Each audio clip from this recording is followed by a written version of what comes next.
नमस्कार दोस्तों, सदैव क्लासेस में आप सभी का स्वागत है। भारत की नदियों के रिवीजन के क्रम में आज हम लोग गंगा नदी तंत्र और ब्रह्मपुत्र नदी तंत्र का रिवीजन करेंगे।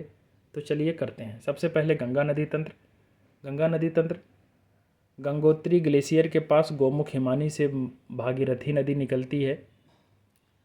अच्छा, थोड़ा सा इधर का सिस्टम भी समझ लेते हैं। और इधर केदारनाथ चोटी है, इसके पास से चोराबाड़ी ग्लेशियर से मंदाकिनी नदी निकलती है। इधर बद्रीनाथ चोटी के पास सतोपंथ हिमानी से नदी निकलती है, अलकनंदा नदी। अच्छा, अलकनंदा नदी बहुत ही इम्पॉर्टेंट है। इस पर कई प्रयाग बनते हैं। इसके बाईं तरफ से इसमें एक नदी आती है, धौली गंगा, विष्णु प्रयाग में मिलती है। नंदाकिनी नंद प्रयाग में मिलती है। पिंडार या पिंडारी नदी कर्णप्रयाग में मिलती है।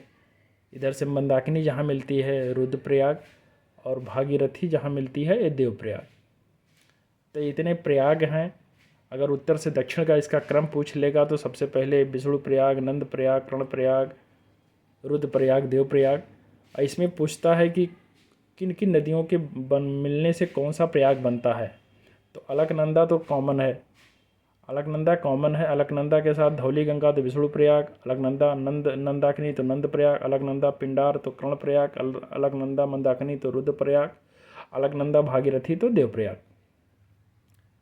उसके बाद हरिद्वार से मैदानी भागों में ये भागीरथी नदी यहाँ से जो गंगा के नाम से प्रवेश करती है। इसमें एक दूधा टोली श्रेणी से, उत्तराखंड दूधा टोली श्रेणी से एक नदी आती है, रामगंगा नदी मिलती है बाईं तरफ से। यूपी के गोमत ताल से गोमती नदी मिलती है।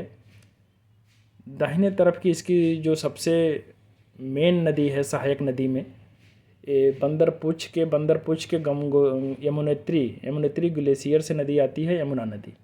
अच्छा, यमुना नदी जो है एक कालिंद पर्वत से भी गुजरती है, इसलिए इसको कालिंदी भी कहा जाता है।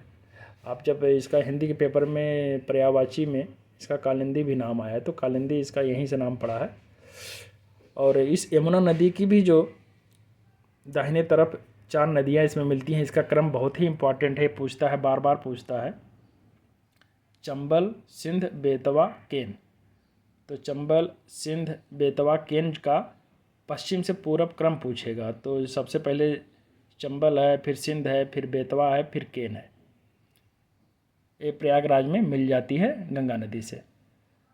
इधर नेपाल से एक नदी आती है करनाली, उत्तर प्रदेश में प्रवेश करते ही इसका नाम घाघरा होता है।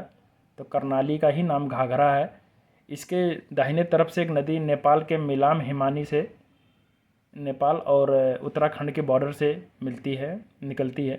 काली, शारदा, सरजू उसी का नाम है, बाराबंकी के पास वो घाघरा नदी में मिल जाती है। इधर बाईं तरफ से राप्ती नदी मिलती है घाघरा में।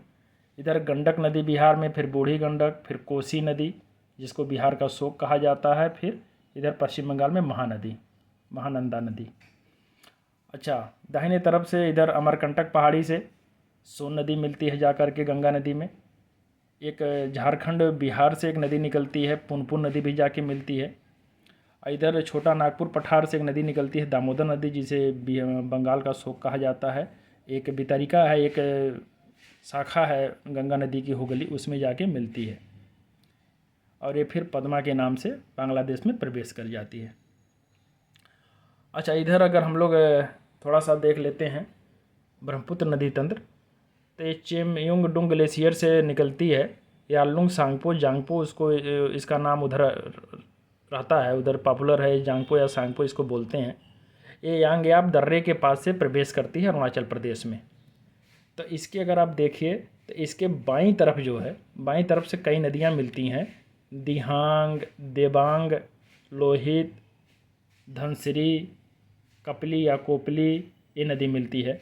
और दाहिने तरफ से सुबनसिरी, कमेंग, मानस, संकोस नदी जो पश्चिम बंगाल और आसाम के बॉर्डर से निकलती है।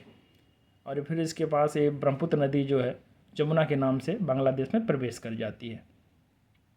मणिपुर पहाड़ी से एक नदी निकलती है, मणिपुर से बराक नदी, और बांग्लादेश में इसका नाम सुरमा पड़ जाता है। वो आगे मेघना के नाम से सारी धारा मेघना के नाम से यमुना नदी में मिल जाती है और मेघना की ही नाम से ही पूरी धारा जो है जा कर के बंगाल की खाड़ी में मिलती है, मेघना के नाम से। तो ये रहा आज का हमारा गंगा नदी तंत्र और ब्रह्मपुत्र नदी तंत्र, जिसका हम लोगों ने बहुत जल्दी ही रिवीजन कर लिया। अगर ये वीडियो अच्छा लगा हो तो कृपया आप लोग लाइक शेयर सब्सक्राइब ज़रूर करें। मिलते हैं नेक्स्ट वीडियो में। धन्यवाद।